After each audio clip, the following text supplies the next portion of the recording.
Hello, guys. Welcome to hashtag Off the Record, a special Project Offbeat series specifically catered for casual convos with our guests. We do this so we can get to know them beyond their careers, the human behind the job. Expect pressing talk of the town questions and fun challenges. If you haven't listened to Dr. Richard's path, we highly suggest you to start there first. In today's segment, we are joined by cultural historian Professor Dr. Richard Chu. Good Welcome to afternoon. Off the Record. Richard, this is just going to be a short and casual talk to Richard Chu as a person and, more than just the professor and the cultural historian.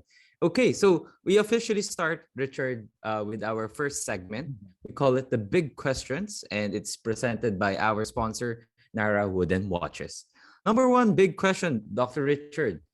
Dr. Richard, can you share to our community, how is the difference between teaching in the Philippines versus teaching in the States? I think you mentioned earlier before the episode that you have some gigs here. You also have some initiatives with some Baguio communities, right?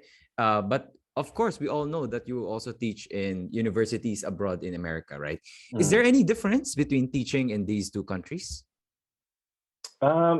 It depends on the kind of institution you're teaching. So I was able to teach in Ateneo, and also in the United States, I taught in, or I'm teaching at UMass and these liberal arts colleges. To tell you frankly, I don't see any difference or a big difference. You may say that oftentimes you may hear that people say Americans are more outspoken in class, that they tend to participate more. That's not really true. Really? Mahihain din pala, Or no? that no, yeah, yeah. I mean, there are slight differences, where once you in the US, once they start, let's say you broke the ice and people they start talking. I think the difference is more like siguro the level of openness in the United States. I think they are more siguro easier for them to talk about more sensitive issues or more highly charged issues, because in a way they're Mm. also Yep. encouraged to, they're encouraged to speak up. They're encouraged to be themselves, as individuals. It's not something that immediately happens. So, in terms of parang participation in class, I think it's not really that different.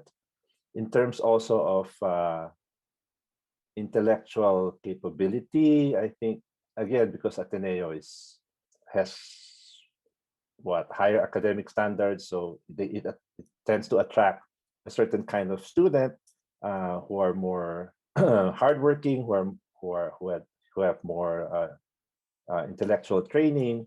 So the students that I teach in the United States, if they also come from the same background, they're equal in terms of the smarts, like sabi nila, Pero syempre may mga finer differences din, of course. Like when I went to the US, I thought that I knew how to write, having gone through Ateneo.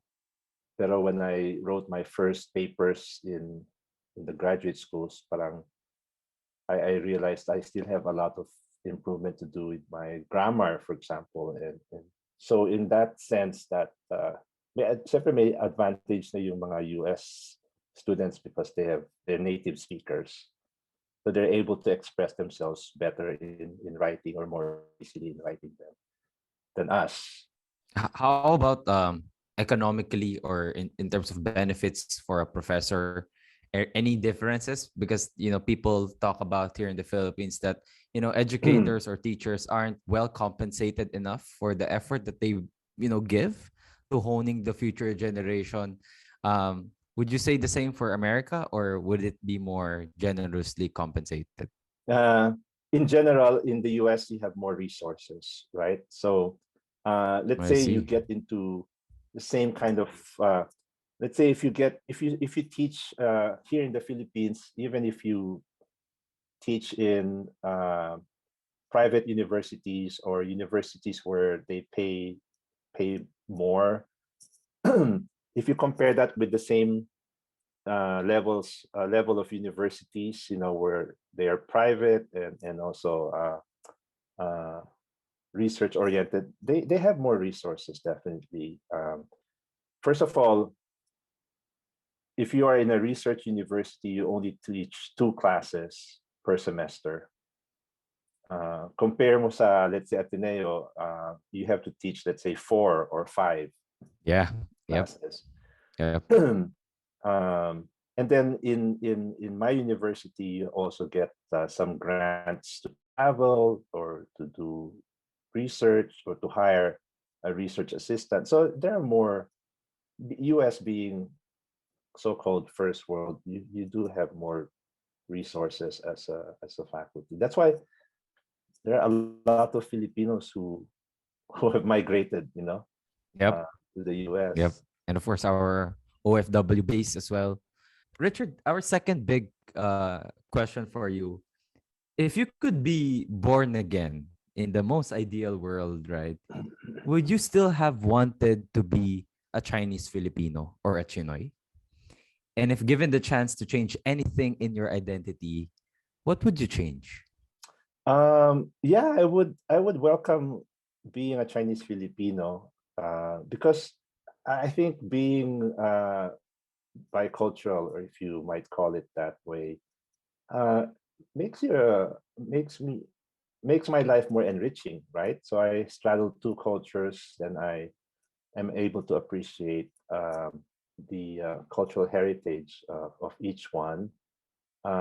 It gives me a broader kind of outlook of life in general and of people, because being kind of a marginalized person, we're marginal, we are a part of an ethnic minority.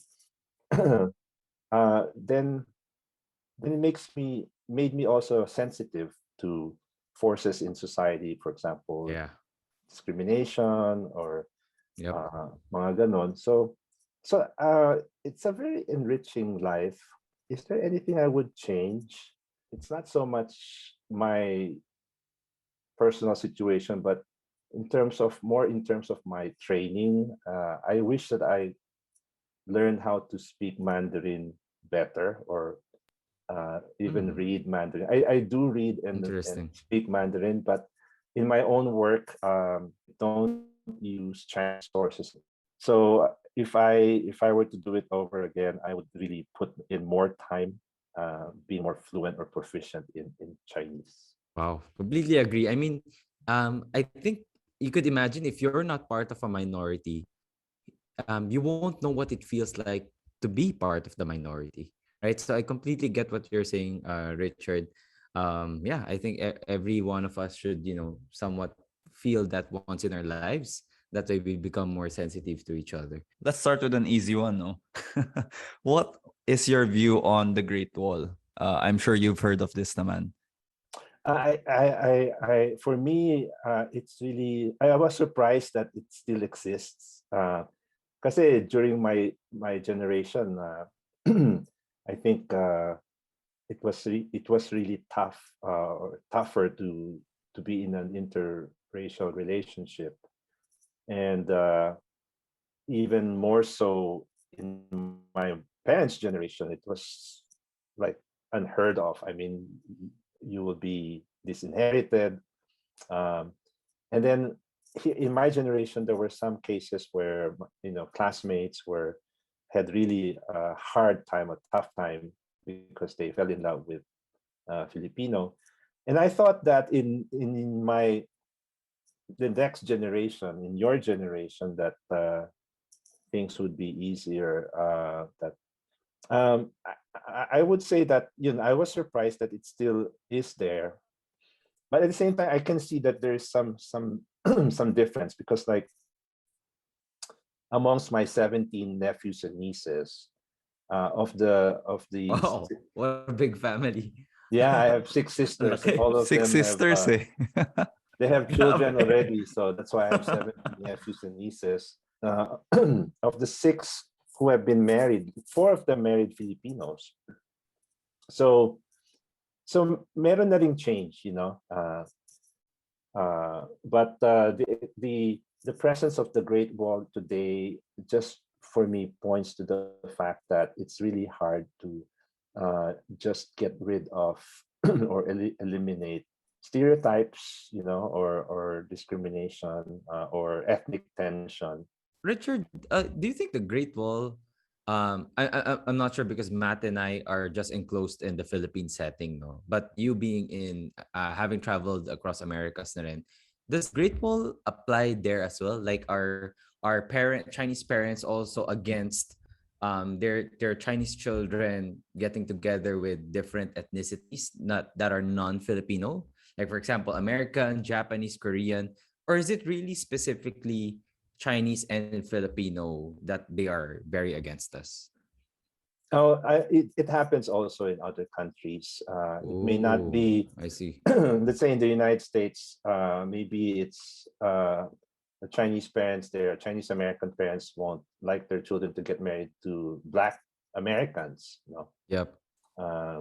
So meron din. It really depends on the context of the Chinese communities, where they live, what forms of racial hierarchies they have, what kind of racial groups they have there, and the kind of history that these communities went through.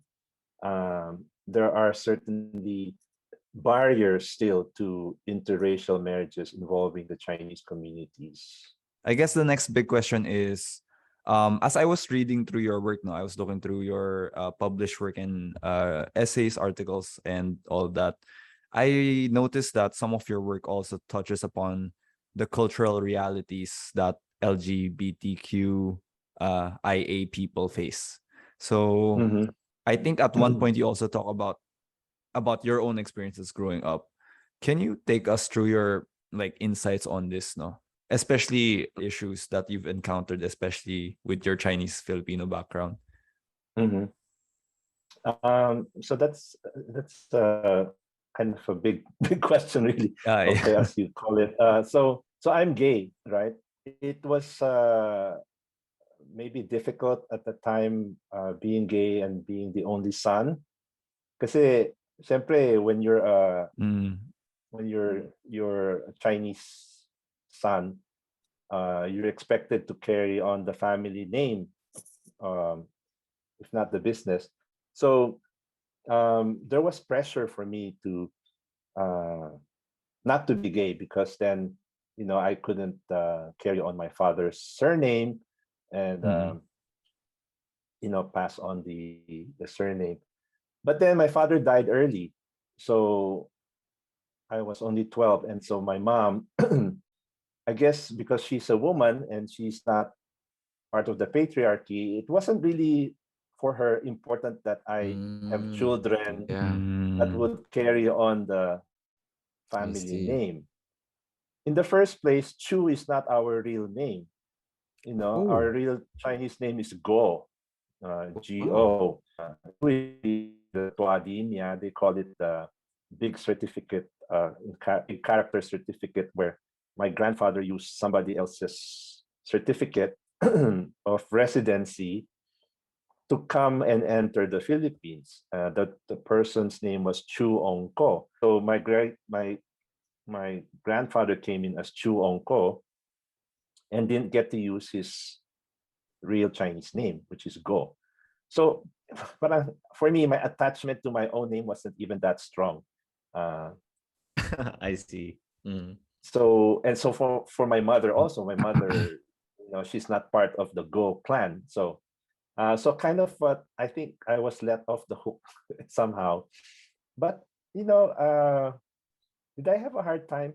I don't really think so. Once I started accepting my identity in college, and um, had some relationships, especially when I went to the United States.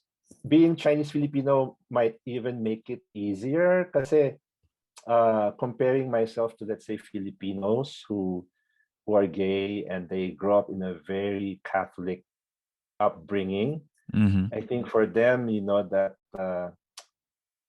the guilt might be stronger uh, because of their religion. But for me, I was raised Catholic too, no?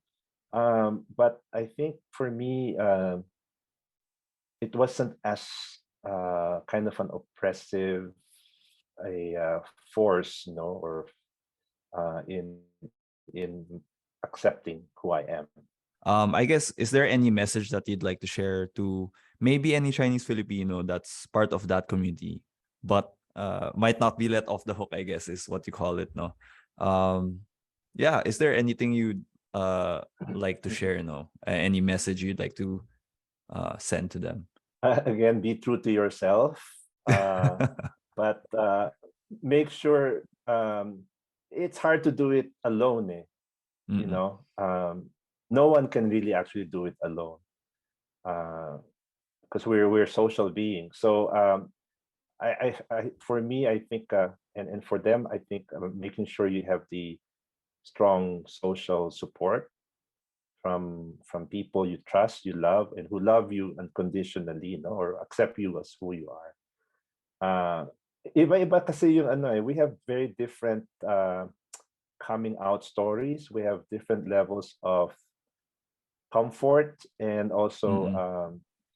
different situations now. Some people, it's really hard to come out to their parents because they might disown them, or Mm-mm. financially they're not ready yet to be by themselves. But just as long as you don't deny it, wherever stage or context you are in, don't deny it, because I'm afraid people who deny it and who don't accept themselves as they are, they become themselves homophobic. I mean, tinatawag nila internalized homophobia. They begin Mm-mm. to attack other gay people. They become intolerant. So that's really sad. Uh, so advice ko lang is just be true to yourself, and then find ways to really lead your life as truthfully, as closer to you, to who you are, as long as you're not hurting yourself or hurting other people, whatever way you choose to live out your, let's say, sexual identity. um go it. Okay. Ganda.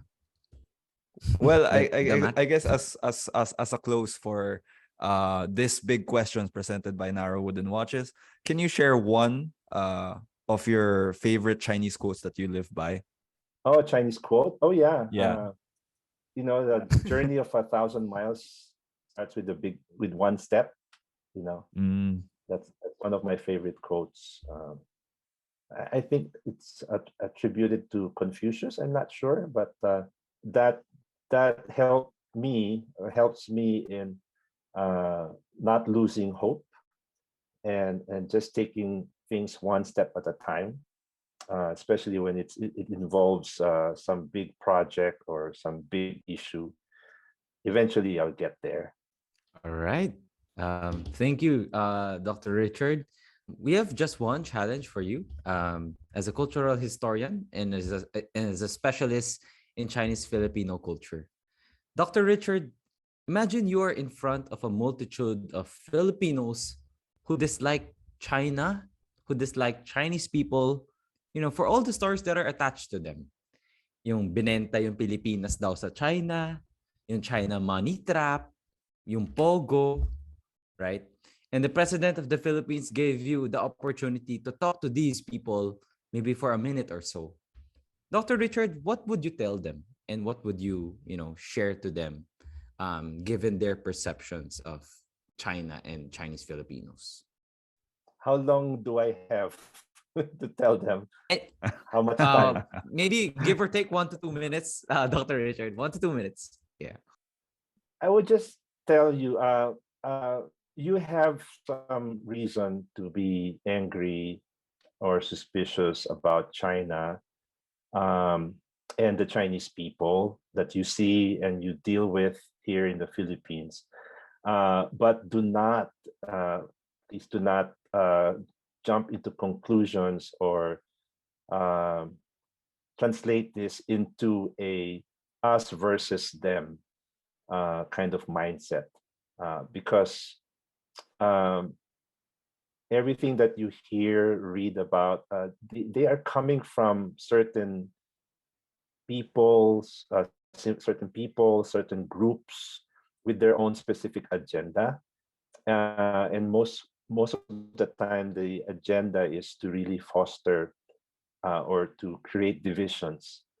So please try to read up more on the history between China and the Philippines, the Chinese and the Filipinos, and also again, do not demonize a country or a group of people, um, because again, these are just con- constructions or stories or inventions, which again are perpetuated by certain interest groups, but learn how to kind of differentiate what is truly true and what is not true. All right. Thanks for listening to hashtag Off the Record. Again, the Project Offbeat podcast and hashtag Off the Record series is brought to you by Nara Wooden Watches. If you like our special series, follow us as well in Facebook, IG, LinkedIn, and YouTube for exclusive content. That's at the Project Offbeat. If you want to learn more from our guests, you can reach Dr. Richard with his email, rtchu@umass.edu, and the history website at umass.com. See you guys again. Thank you again, Dr. Richard, for joining us on this hashtag Off the Record. Bye bye. Thanks, guys. Thanks, guys.